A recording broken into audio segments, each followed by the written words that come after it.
The hottest pop culture stories of the day, like The Devil Wears Prada, numbers are in. I think this little indie is going to be a hit. We've got Meryl and Goldie Hawn secretly have hated each other, plus Zayn cancels his tour. This is Hot to Go. I'm Brittany. I'm JC. And I'm Leah. Yeah, you guys are. Okay. The Devils. I also called all those devils. What did I call it? I told you my sister went to my devil went to the Sister Wears Prada, which gives you an idea of how I think of my sister. The numbers are in. It premiered last night, and the film raked in $10 million. Thank God. Not too bad. Not too bad. Worldwide, it went $50 million, $50.5 million. And that also included a lot of international openings because they opened early, I think, in France and Italy. So that's all in that. Domestically, the projected domestic opening weekend range is $95 million. Oh, yeah. Oh, that should be no problem. Who's going to this?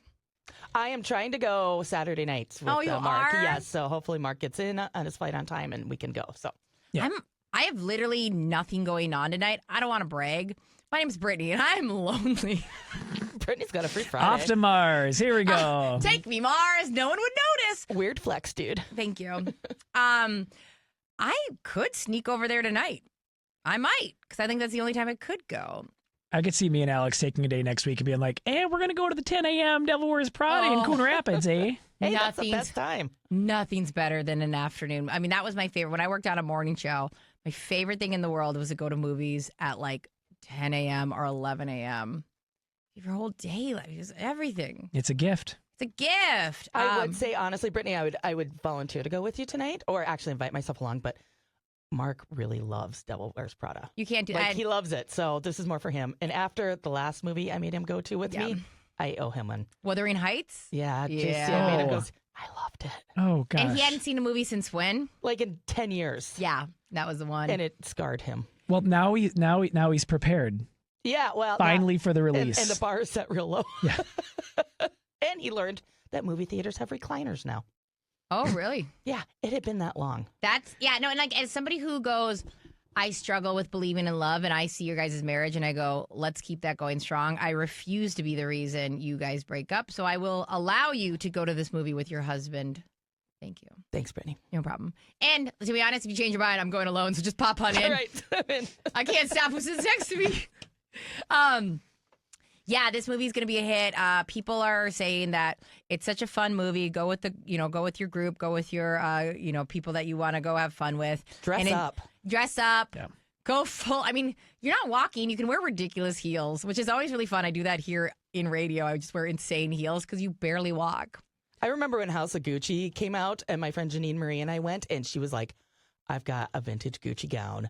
And she's like, it lives in my closet. I never have a reason to wear it. And she pulled it out, and I mean, was it everything? She looks so fabulous.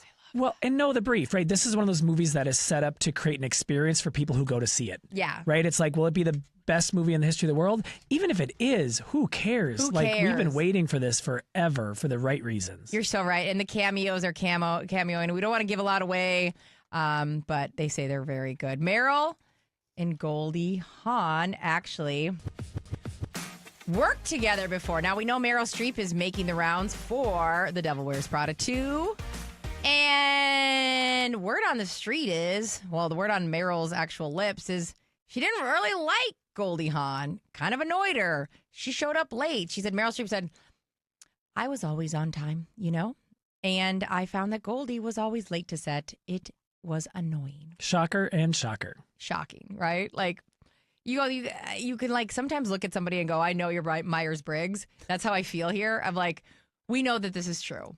Streep went on to say, like, Meryl Streep was like, she was so adorable. She had this red convertible talking about Goldie Hawn. I remember she'd drive herself to set, and that was probably the problem. But she said, I had beef with her, but I'm going to be honest. It was probably the most fun I've ever had on set. She has the best laughter in America, really. And like they would have to stop shooting because they were laughing so hard. And they're good friends now. They're buddies. She said one of her buddies, which I'm like, that's high praise from Meryl. And whenever they see each other, they're very excited about it.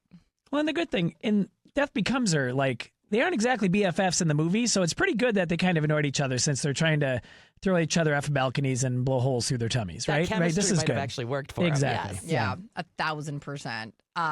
So I think I love this. I love I don't think it's hard to imagine that these two people were from such different worlds and that would be the thing that would irk them. All right, we got to talk about Zayn Malik. Zayn Malik had to cancel all of his U.S. tour dates amid health. They're saying health woes because he didn't really say what it was. It was like April 17th, right? He went into the hospital. Yeah, last month he said that he had been he reported that he'd been hospitalized for an unspecific medical issue. And then unspecified. And then he related something that he was working with one of the quote top heart surgeons or heart heart specialists. cardiologist. Yeah. Well, yeah, he just said that he was getting treatment from a cardiologist when he was supposed to appear on Fallon. Yeah. That's what we know, or that's what he's telling us. I'm not saying that's not true. I just know like that's what he's saying. He ended up he was supposed to go on the Conical tour, including dates here in Minneapolis. He announced that he is canceling all of his U.S. dates. He's also canceling Dublin, Birmingham in the UK. Those were also Not Alabama. No, I mean that too. I think that one was probably canceled too. Add it and then cancel it so that you can clarify I love that. which one. Thank you.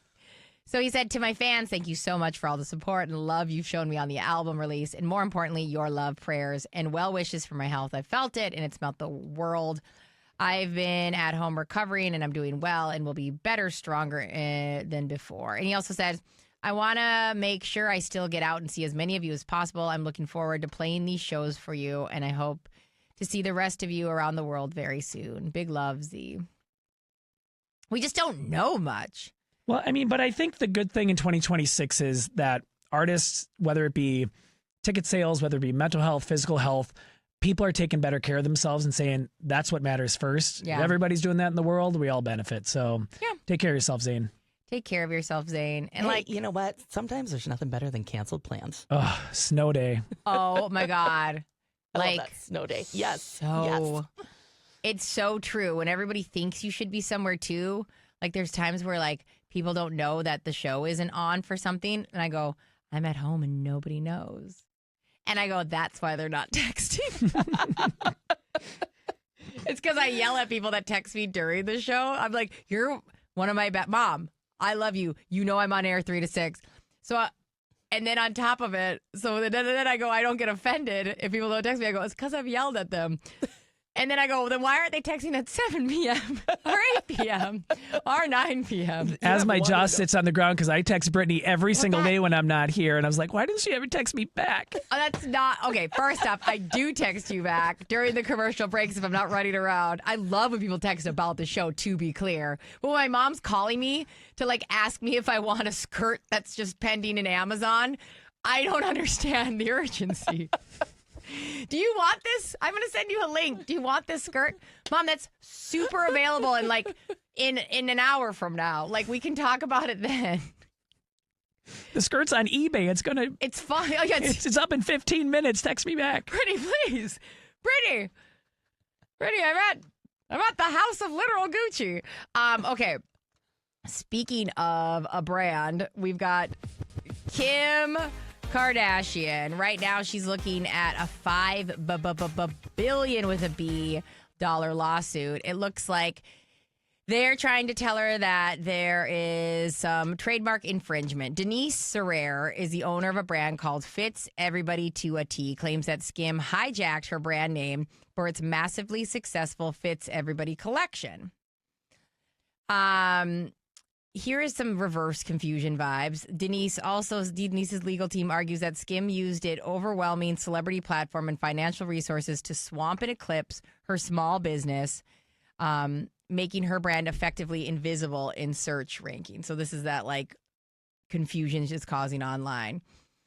The lawsuit alleges that Skims launched and expanded the line despite receiving multiple notices of infringement and being twice refused registration by the U.S. Patent and Trademark Office due to Denise's existing trademarks. So, 7 years later. Like I don't understand why this is dropping now. Like Skims has been doing the thing for a long time. Yeah, and it's done well. The Skims Fit Everybody line is estimated to have generated between $700 million and $900 million in revenue. This does, on one hand, sound a little bit desperate. Like, yeah, Skims has been a household name for nearly a decade, if not a decade at least. But I also do see, I mean, we see it every day, you know, big corporations bury the little guy all the time. Oh, yeah. And I think this is highly, highly probable. And why 7 years? Maybe it took her that long to assemble a legal team that would actually help her that wants to take this on. Okay, but like, I think I know that like there's a term for this, and I should probably call Michael Bryant because he'll know what the term is. But there's got to be a world where, from Bradshaw and Bryant, but like there's got to be a world where Fits Everybody is not like a unique name. Like that's not a unique concept. So it's got to be like globally accepted as now if it was called like Walrus Bra and all of a sudden Skims was going to a place of we also make walrus bras, but Fits Everybody to a T is what her name is, and Skims is Fits Everybody. That seems to me like nomenclature. Like that seems to me like free reign. Yeah, I don't think it's that unique. I don't think she came up with a super And I'm sure lightning bolt. To that point too, Leah, I'm sure there's a world where this brand already exists in some other arrangement of letters, like everybody fits. If it fits, I sits. I'm still figuring out the walrus bra thing.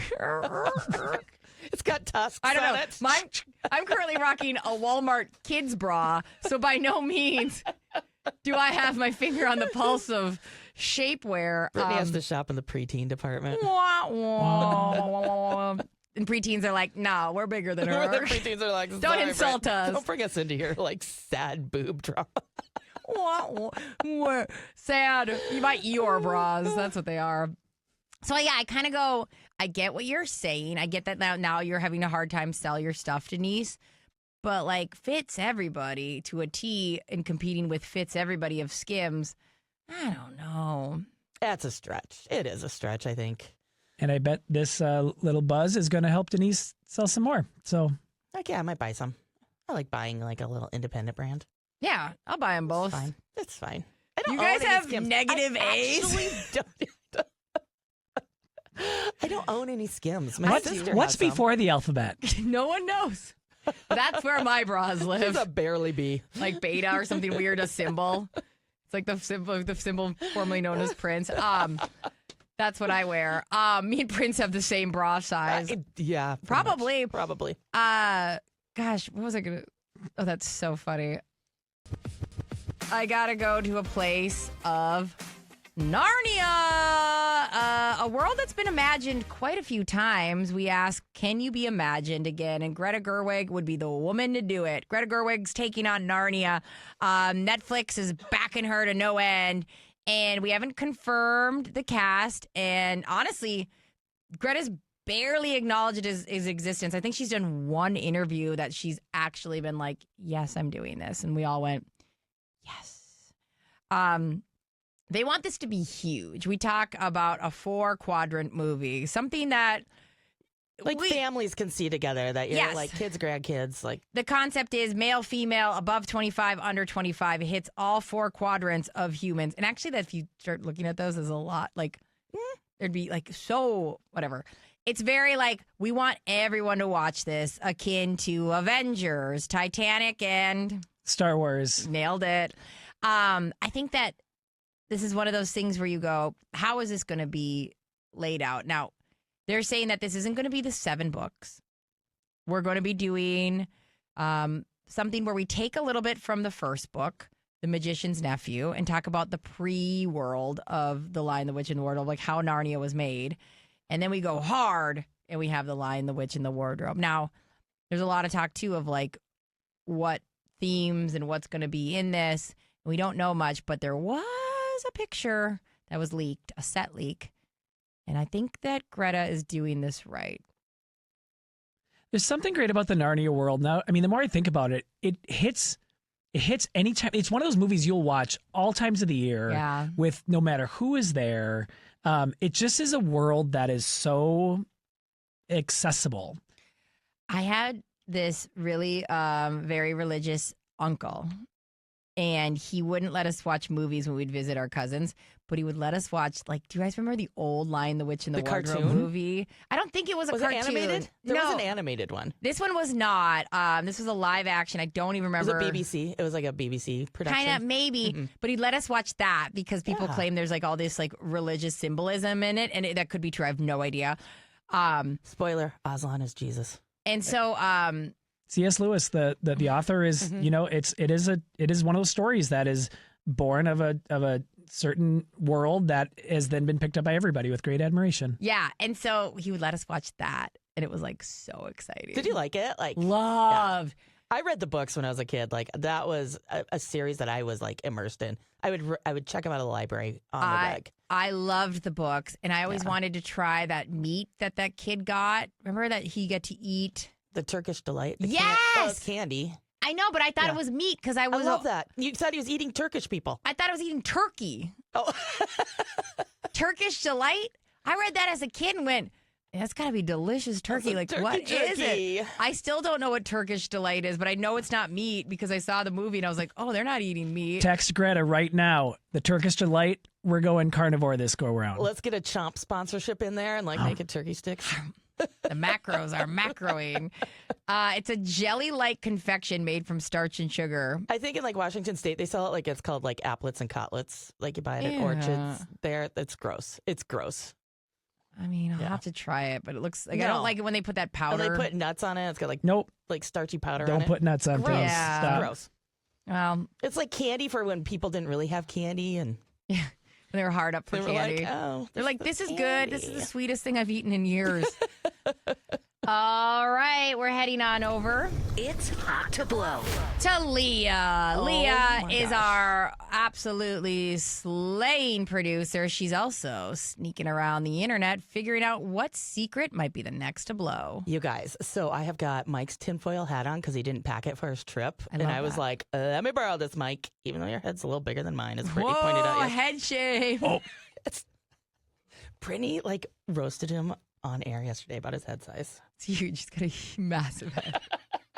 Like, it fits his body. I guess it's accurate. Fine, it's accurate, but he's just bigger than both of us. So, like, I love Mike, and he's very handsome. Okay, so I have my tinfoil hat on, and this is something I stumbled across on my Instagram feeds this morning. So then, of course, I had to deep dive it. There are rumors circulating in the blinds that perhaps we might actually get the Taylor Frankie Paul season of The Bachelor. Or The Bachelorette. You know what I mean.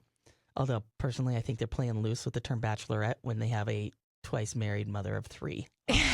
But hey, when I have a bachelorette party for no reason because I'm not even getting married, you will come and you will enjoy it. And I will call you bachelorette. You will call me bachelorette, and I will wear a veil. Okay, what I have been. Okay, so I've been speculating because I've been really wanting this. We've got a Disney exec that really was playing around with the words of like what could they put out, what they couldn't, and he definitely didn't. It was not no. It's not no. So I was checking out the podcast Game of Roses this morning, which is great. They are really like up on the reality TV, and this is kind of what kicked off this rumor. So there was a big court hearing yesterday in Draper County, Utah, which is where Taylor Frankie Paul and Dakota Mortensen had to appear in court for a hearing to determine custody. Now, there was some good news that came out of this. Draper County officials are not looking at criminal charges for either one of them. I think that was a major obstacle for ABC to have to wait to see if there were technical. So no criminal charges, which is fine. Mortensen has custody. So that's Dakota has custody of Ever. And Taylor Frankie Paul gets about 8 weeks supervised. That's going to be hard. But something really bombshell that came out of this. It was alleged that at this hearing, Jesse from the show, from the cast, who had to testify, has said on record that she heard Dakota say that he wanted to take matters into his own hands to embarrass Taylor. So they're thinking that this is why he leaked that video that was old, that we all knew existed, right before her Bachelorette debut. I mean, it feels like that. I mean, when we talk about the timing, we talk about their interactions, how abusive he was, and how they literally were so obsessed with each other, not moving on. It feels like that would be so accurate. Mm-hmm. It really does. Now, we've got that. That's kind of like, that could go, that could support, that could not, you know. But here's where I'm saying this is where it gets interesting. In the Bachelorette universe, we are obviously losing momentum. Yep. Yes. Some people have said maybe it's time for the franchise to just go away. Maybe it's run its course. Maybe we're done with this. I kind of agree with that. I think it's kind of a boring show. You know, I'll drop in for a Golden Bachelor, whatever. However, it's really driving it home when the last two women who have been approached and asked to be the Bachelorette have turned it down. I'm talking Maria Georges from The Bachelor Okay. was asked, and yesterday... Oh, yeah. She was the one who we thought had like a rocker dad, but it was just like a really weird dad. Just a weird dad. I remember her. She was beautiful. She's gorgeous. So they actually had approached her to be the next Bachelorette. So she was on Call Her Daddy yesterday, and she said no. She turned it down because she wasn't in the headspace for it. Now this, 5 years ago, 10 years ago, would have been a no-brainer. Yeah. You do the Bachelorette, you'd jump on there. Yes. Now, another person has come forward as of yesterday and said, thank you, kindly, no hard pass on being the Bachelorette. And that is our favorite Mara from Traitors in Love Island. Oh, Moira. Mara. I think she's Irish. Mara. Okay. Yeah. You know, Mara Higgins. Mara Higgins, yes. Yeah. So she said, oh, thank you, I'm too old. Which she's like 34 years old. And also keep in mind, she's about to host Love is Blind. She's going to Love Island. Love Island. She's big. She doesn't need this. Yeah. And is going to be on Dancing with the Stars. Mm-hmm. And Dancing with the Stars. Yes, thanks for bringing that. So, but you have two, women who a couple years ago no probably would have jumped on it. Yeah. So that's crazy. Now, ABC has this footage that everybody wants to see. People are clamoring for. Yeah. I don't think they're going to put it on TV. You think because I don't think you broadcast this. Yeah. Yes. But I think you could prime this for a streamer. You could throw it because they own Hulu. Drop this bad boy right on Hulu. Put it on Freeform. Get some numbers there. Put it on the shelf, and hey, if you want to pick it up. They wouldn't have to advertise a thing because you know how quickly TikTokers would want to be the first ones, or Instagram Reels would want to be the first one to be like, look what's on TV, and like showing them opening the app, and there it is. Wow, you're right, Leah. Like, they kind of either they like Weekend at Bernie's this Bachelorette season, or like they let it die. Because you're right, like the fact that two people, one who's not remotely a star, the first one Mara or Maria or whatever, Maria Georges, yeah, Georges, I think it is, and then Mara, who like definitely this would be a mainstay for her, but she's like, that's not good for my brand. It's not. It's so obviously not. Yeah. She's beloved from Traitors. People love her on Love Island. And like, even though like, you're right, 5 years ago, this would skyrocket her career. This would shut down a lot of doors for her. Well, and if we think until this is released, this is the story that is going to be The Bachelorette until. So they need to put it out. So then we can move into whatever the next chapter is, if there is one. Right on. Nobody Leah, is you like got it. All right. Thank you. Leah, you're the best. It's Hot Mess. All right. I don't really know where to land this bad boy, but Hot Mess is definitely in the devil in the details with when you're signing your contract from something like 20 years ago. Jodie Sweetin recently started talking about her residual checks after Lisa Kudrow had mentioned that Friends, they still make $20 million a year in residuals. So Jodie Sweetin was like, bet, like, let's game on. Let's check out my Full House last residual check. Big money, big money, big money, big money. 1 cent. Oh. They don't even make pennies anymore, as JC reminded me this morning. Not plural. No. Plural would definitely not making plural pennies. Jodie said that there's no syndication anymore because it's all in streaming. Who gets paid for that? Nobody gets paid for that. But I'm like, this is where I have the hot mess. Is like somebody's getting paid for that. Somebody, like they have to, the streaming service, because like these go around. I used to have 30 Rock on Netflix and now it's on Peacock. People buy these whole shows and bring them there. So there has to be a world. And like maybe that the model isn't correct in the way that like it goes to the actors or whatever. But somebody's getting paid for this.